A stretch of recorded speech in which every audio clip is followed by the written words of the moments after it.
Yeah, thanks, Sakshi. See, overall, it's a big moment, and if big moment for Uttar Pradesh also. And you see, religious that tourism is always in demand. No, normally, the rooms get filled fast, and if you see from here also, no more than double-digit growth you will see in this area also.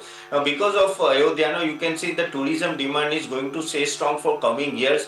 As and when no, even the infrastructure will build up, I think that will create more demand overall.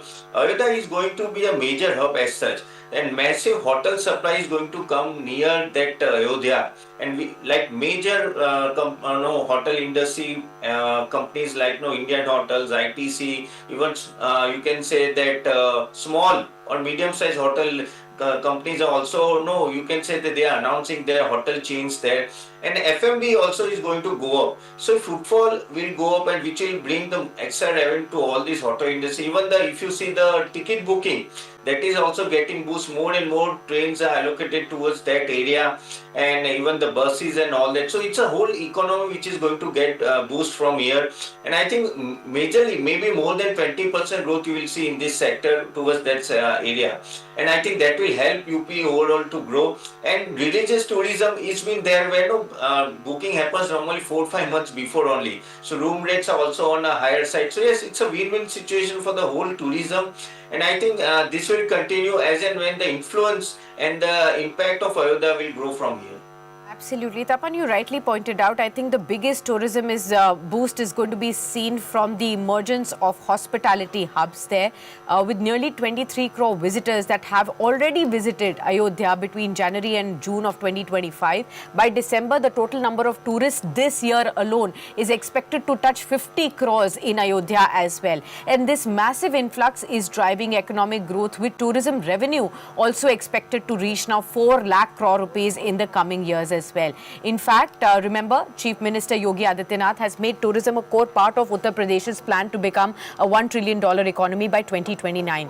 And Ayodhya currently contributes about 1.5% of the state's GSDP, a share that is set to rise sharply as the city expands its hospitality and service sectors as well. Since the construction of the Ram Mandir, over 2,150 odd crore rupees has already been spent on development works in the city as well. Now, to cater to this huge demand and influx of people, over 76 new hotels have already opened in Ayodhya. Leading hospitality brands, IHCL, Marriott, Radisson, Lemon Tree Hotels, they've heavily invested already, and many more hotels are likely to emerge as well. So when it comes to an overall investor looking for opportunities there, do you think they should look at hospitality sector at this point in time to really look at what would entail a long-term growth for their own portfolios? Because many are listed companies within the hospitality space that have set up presence there. The Taj Group, IHCL, Lemon Tree Hotels, and there are many others who are already setting up, and a lot of them are listed on the stock exchanges too. 100% Sakshi. If you see the even the results of all these hotel chains which you've spoken about, no, the results are good. Even if you see it's a double-digit revenue growth, plus if you see average revenue per bed is growing by almost 15 to 20%. Most of the hotels chains, no, have given a big expansion plan. Like Indian Hotels, they told they are going to bring 4,000 no more rooms in future, and again even ITC, Lemon Tree, everyone Ginger and all that. So many hotel chains are giving their own expansion plan. And again, the government focus is there on the tourism because India is such a diversified country. No means no we have no so much location where one can go and explore. So I think that is where I think government tourism is boosting. Of course, UP tourism is boosting, and even now, if Kashmir issue is resolved, I think there also the boost will come back because that was one of the thing which was actually lagging behind the hotels. But I think that will also be stabilized in future. So yeah, this is a place where even I am very much bullish, and I think all these names which I have spoken, these are the stocks now you can invest for the future. I think a decent return you will get it for next 5 to 10 years. As and when government focus more will be there. Plus you see the roads and all that now it is good. So I think transportation become much more easier, and the flights and booking and all that. So it's a complete ecosystem which will get a big boost in coming years. नमस्कार दोस्तों, hope आपको session अच्छा लग रहा है। अगर आप चाहते हो कि हम भी आपको हेल्प करें स्टॉक सिलेक्शन में, तो हम आप हमारी सर्विस ले सकते हैं। हम एक सेबी रजिस्टर्ड रिसर्च एनालिस्ट है, और आप www.catapan.in ये वेबसाइट में जाके देखिएगा। यहाँ हमने सब कुछ दिया हुआ है। अगर आप देखें तो एक पोर्टफोलियो बिल्डर कॉम्बो है, जहाँ हम लोग equity, mutual fund, ETF, IPO, SME IPO, bonds recommendation, buy sell recommendation, weekly sessions होते हैं जो आपको हेल्प करते हैं आपका पूरा पोर्टफोलियो स्ट्रक्चर और प्रॉपर डायरेक्शन में, प्लस पोर्टफोलियो रिव्यू भी होता है। तो आप जरूर जाके देखिएगा। इवन आपको सिर्फ इक्विटी का चाहिए तो इक्विटी का भी पोर्टफोलियो अवेलेबल है। जो आप सिर्फ इक्विटी का चाहिए तो बेटर है आप एक बार जाके देखिए और समझिए। प्लस गाइस, अगर आप चाहते हो कि आप हमारा नेक्स्ट सेशन अटेंड करें ऐसे सेक्टर रिकमेंडेशन और इवन स्टॉक पिकिंग एक्सरसाइज, तो हम उसकी भी लिंक दे देंगे। वो क्लिक करके नेक्स्ट सेशन अटेंड कीजिएगा। चलिए, do subscribe for the next webinar. Thank you. Okay. In fact, local businesses including restaurants, travel operators, souvenir shops, prasad sellers, puja material vendors, they're also experiencing highest ever sales at this point in time in Ayodhya as well. How do you see this entire space, the QSR space, the restaurant related chains that will be now opening there? Also, when we look at the travel operators, a lot of them are also listed. How are you looking at that opportunity? Talk about QSR now. QSR is a tough business to do now because so much of competition. We are competing with local dhaba also, but so their competition will be on a higher side. So you have to be little bit choosy when. Of course, I talk about no listed stocks and all that. So there you have to be little bit choosing, selecting the stocks and all that. But I feel that hotel industry may do well, even traveling little bit. But I think main beneficiary will be the hotel industry because it's not easy to set up a hotel overnight. Correct. And compared to QSR, but QSR I think in that area will do well. In that area, of course, they will do well. But of course, from the investor point of view, I'll go for hotel industry. Okay, got that. We are also given to understand that Ayodhya is likely to contribute 25% of UP's tourism market by 2028, and Uttar Pradesh's tourism industry is expected to grow into a 70,000 crore rupees sector by 2028, with Ayodhya projected to contribute 25%. Now, temple-related economic activity has already generated 1.25 lakh crore rupees for the state already. Officials now say Ayodhya's tourism boom will also play a major role in reaching the next revenue target of 4 lakh crore rupees as well. How are you seeing that, Tapan? Well, that's a big number. Still now we have seen Tirupati only creating this type of buzz, but now you have another place also, Ayodhya. I think no, that will. I think in next 2-3 years, I think this revenue is going to go up. And UP is right in projecting. The government is right in projecting. They are going to give a big revenue share, and everyone we know it's a Hindu country, so they want to go there. So yes, it will be a big boost, and I think that is what I think one can keep an eye which are the hotels or QSR all that are establishing there, and which are having a good occupancy and all that, and so one can invest in that stock in future, keeping that what type of market share they have in that area. Absolutely. In fact, let me just highlight for all our viewers what exactly is happening today. Remember the saffron flag that will measure 22 feet by 11 feet. It features 3 sacred symbols as well, which are hand embroidered in golden thread.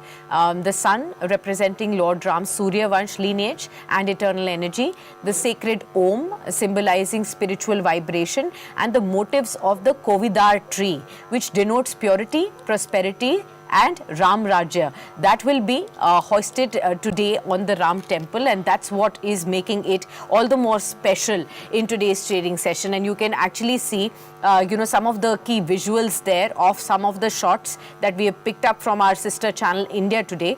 And of course, maybe some time from now, you will actually get to witness that live even on Business Today as well. But let's try and go across to the stock markets and the cues that we are getting from there as well now. Tapan, this story is definitely developing, and we will keep touching base on Ayodhya time and again. On the markets per se, Tapan, what exactly is your sense when it comes to the trajectory we are taking at this point in time? So far in the last few weeks, every attempt to stay on course above 26,000 has been met with selling pressure. What do you think, are you looking at in the current trend in the markets? See, market is in much more positive phase now because if you see that, of course, result season is over. That was a mixed result season, but I think everyone is excited about October to December quarter, which where the result is going to come in maybe first week of second week of January. I think this Diwali festival again, the GST rationalization, you can see a good demand in consumer durables, automobiles, and across. And again, the interest rate cut may happen. RBI may cut interest rate in December also. So inflation is all-time low. So all this, I think, is a positive sign for the domestic segment, and that is, I think, October to December quarter is going to go well. And that result will be coming in first and second week of January. I think that will be the key catalyst from here, the market. And again, the US or India trade may happen by December, and I hope so. So that will be another positive trigger. So I don't see a big downfall from here unless something bad news comes on the US front now. Like we already know that US AI capex is increasing a lot, and that is having a bubble site theory and all that. But when it will burst, we don't know. But yes, that is where now everyone is keeping an eye. But otherwise, domestic front, I think things are much better. And as and when the market will recover, I think FII is going to come back. Currently, DII is supporting, but maybe first half, that is January to June 2026, will be much better for the market. Okay, fair point. I hope this has helped you out in understanding the current trend of the market. Let's try and understand what's happening on the brokerage houses front as well. We have a lot of brokerage houses that have come out with their reports too. Let's start off with the biggest listed stock on the markets, and that's Reliance Industries. More and more brokerage houses are now turning overweight on the stock. With yesterday, of course, we did see a positive report coming in today. Again, we have JP Morgan come out with an overweight call on Reliance with a target price of 17.27. The stock is already up by 1.3%. In fact, if you look at the last 1 month alone, Reliance Industries shares have shot up substantially. Almost 25-27% of a rally is what you've already seen on the stock as well. In fact, on a year-to-date basis, this 27% gain has been seen. In the last 1 month alone, we've seen a maximum part of this surge. This has surpassed Nifty's surge also this year so far. In fact, valuations, most of the experts believe, are still attractive, with refining, petchem weakness also seeming to be behind, and a lot of upcoming triggers from the telecom side is something that people are looking at. So let's find out whether this is the right time for you to look at Reliance Industries to add to your portfolios. What would you say, Tapan? Yeah, of course, even I am positive on Reliance. One of the key catalysts will be in next 6 months will be the demerger of Reliance Jio, which they already told in AGM that maybe in the first of 2026 it may happen. And if it happens, I think Reliance Jio will create a very good value unlocking. You know that Reliance, the Jio Finance, when it got demerged, I think that has created a good value for the investor. I think same thing may happen for Reliance Jio. Again, in next another 1 year, we may see Reliance Retail after Reliance Jio get demerger. I think these will be two bigger catalysts, and that is why I am too much positive, because when this segregation happened, Reliance Jio separately, retail and Petrochem, plus I think Reliance Energy, which is going to be in operation in next 6 months or 1 year, that will also start giving a good revenue. So all these things is a positive trigger. And as you told correctly, Reliance Jio, see, it's a cash cow, and even I think from here also the ARPU may go up because the price hike may come up in next 6 months, and they are doing quite well. So that is why Reliance Retail, we know, number one in retail chain. So I think all these are positive, and the valuation is still attractive. It's not at all expensive. I think if someone wants to think, they can invest now, but stay for 2 years at least, so that complete value unlocking happen, and I think it may give a much better return from here. Okay, got that. I hope this has also helped you out. Let's also focus on the auto space as well. We have HSBC coming out with a report on Tata Motors passenger vehicle. And in fact, what we have seen in the report that has come in is that this time around HSBC has cut the target price for Tata Motors passenger vehicles and continues to remain on a hold category at this point in time as well. Now, what is the key reason behind it is something that we will continue to look at. What they believe is that the shares of Tata Motors passenger vehicles, they've cut down to 14% to 400 rupees, maintaining a hold recommendation on the stock. They believe the risks associated with the company's UK subsidiary JLR are expected to outweigh the growth potential of the India business, according to the brokerage that they have come out with. Let's try and find out what exactly is happening on that front. On, we have seen last couple of weeks the triggers that came in on the demerger front, Tata Motors passenger vehicles and Tata Motors commercial vehicles both getting listed now. The consolidated business had already underperformed hugely in the year 2025. Now with the demerger coming in, of course, investors have a choice to choose between which business do they want to go with. But at this point in time, brokerages are already highlighting some of the negative impacts that could be seen. How would you look at Tata Motors? See, Tata Motors passenger vehicle, as you rightly told, that UK subsidiary, that JLR cyber attack which happened, no, it's going to wipe off most of their profitability. And that is the fear which all the analysts and investors are having, that if it drags a lot, then it will have an impact. Almost no, Tata Motors for next 6 months, 1 year may not create a big buzz. Even though if you see the domestic side, it is doing quite well. Even the numbers of quarterly updates and all that monthly updates numbers are also good. But the problem is the UK subsidiary. And I think China demand is also not coming because Jaguar Land Rover, there also, if you see their demand in China is quite good. There also it is not coming up. So that is the biggest issue. If you talk about valuation front of view, Tata Motor passenger vehicle is no, the valuation is very, very low compared to all other competitors like Maruti or no, Mahindra and Mahindra and all that.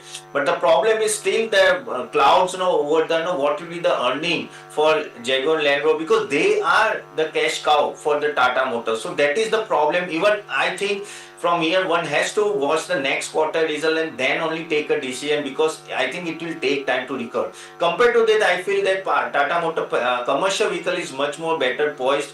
I think there are no such a big issue, and I think from here also demand will be good. So I think if someone wants to go at this level, I think commercial vehicle will be a better option compared to passenger vehicle. Okay, got that. Let me also shift focus, in fact, to understand what's happening on the other spaces in the auto space beyond Tata Motors as well. Four-wheelers, two-wheelers, how are you looking at it? Auto ancillaries. Of course, we had seen some uptick because of the GST rate cuts that were announced, because of the sentiment booster. The quarterly result that was just announced did not have too much of an impact, because only last few days of an impact would have been penciled in. Most of the auto companies have penciled in that Q3 and Q4 will be better quarters to really look at the clear impact of GST rate cuts and how the demand uptick has led to volume growth there. Give us an understanding on the entire auto space right now. Where do you find confidence and value even at the current levels?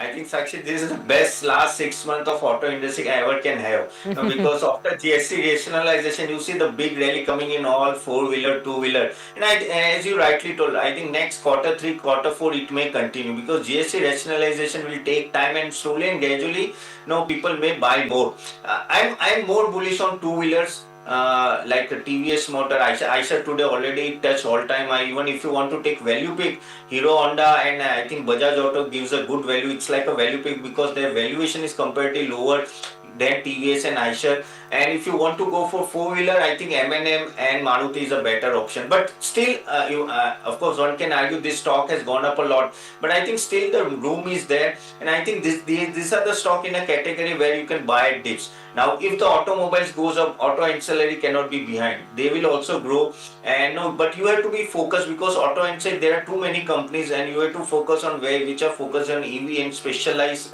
products and all that. I think there you can talk about Uno Minda or Motherson Sumi. These are some of the stock now you can keep an eye. But yes, I think this is the phase where now the auto ancillary will start moving up. The whole ecosystem is very well poised up, and I think because the interest rate is on a lower side, I think demand will be there. So yes, I'm still bullish for next 3 months or 6 months, but better to buy at dips. No, as and when the if market goes and if they goes by 5-10%, all these stock which I have spoken, you can start actually.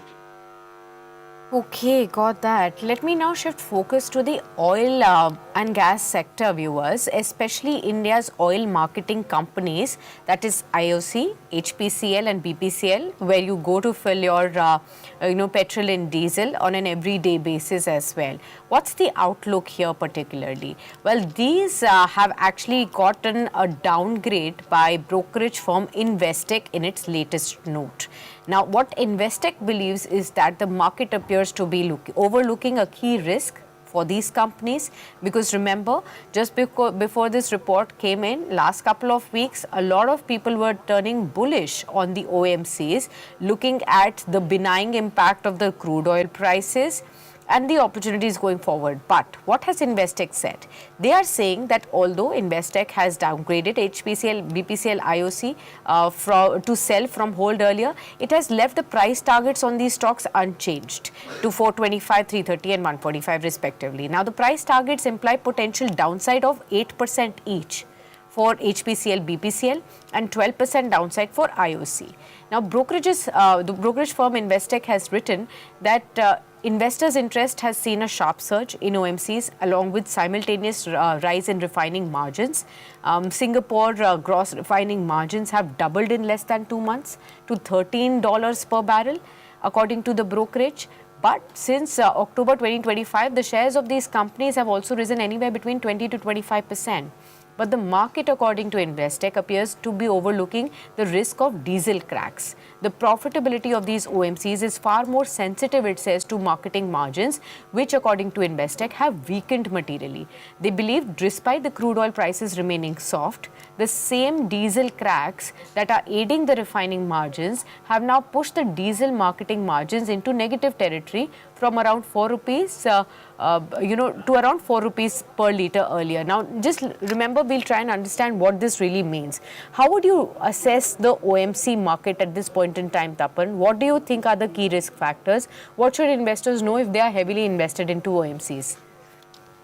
See, yes. See, OMC was a flavor of the day. If you see last 6 months, 1 year, they've gone up a lot, and even I was bullish on that. The reason is simple: that margin were expanding and the GRM also going up and all that. But no, as it rightly told, no, from last 1 or 2 months, you can see the cracks and all that. But we have to understand that oil is going to remain below $70. I think maybe for next 1 or 1.5 years. So yes, we may not get that type of uptick in GRM and that type of uptick on the margin which it got in last few quarters, but it may remain stable. Now we have to see up to what long the oil prices remain at a lower side. If it it remains lower side for maybe another 1 or 2 years, I think still here these are the stocks which may give you a decent return, not an extraordinary return which they have given in the past. So if someone is thinking like a decent return, still they can hold it. Of course, you should not buy it, and if you want to buy it, maybe 10-15% lower it comes, then you buy it until the oil does not cross. I think 70-75. I think these are the stock we should stay invested.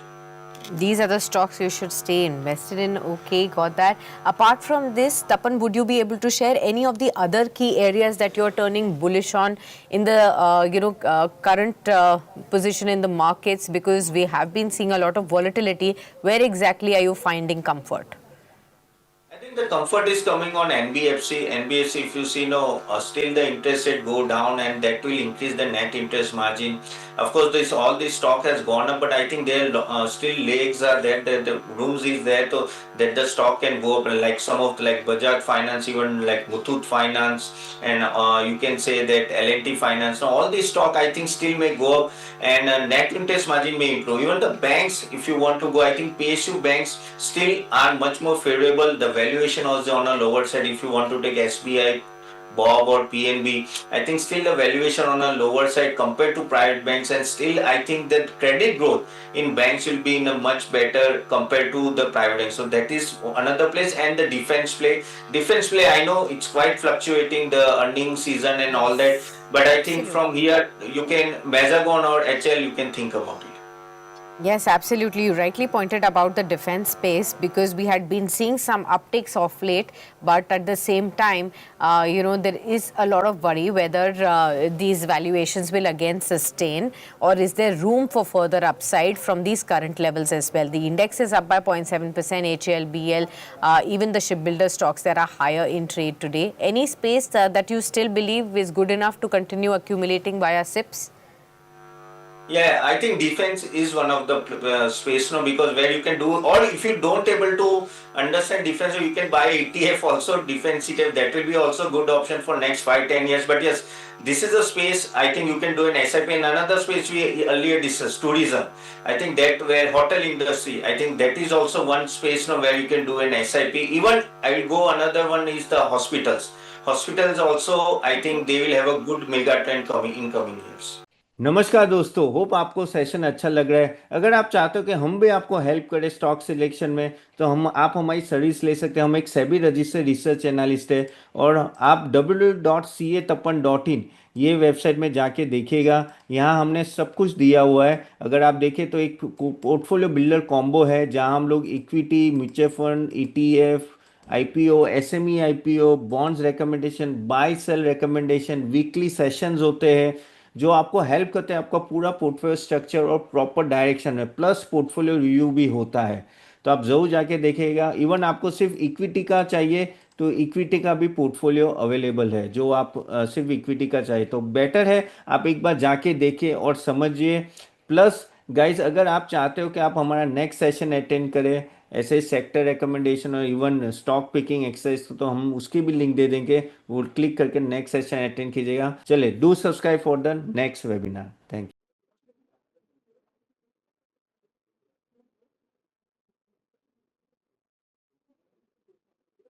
Investment in market securities is subject to market risk. Read all the documents carefully before investing.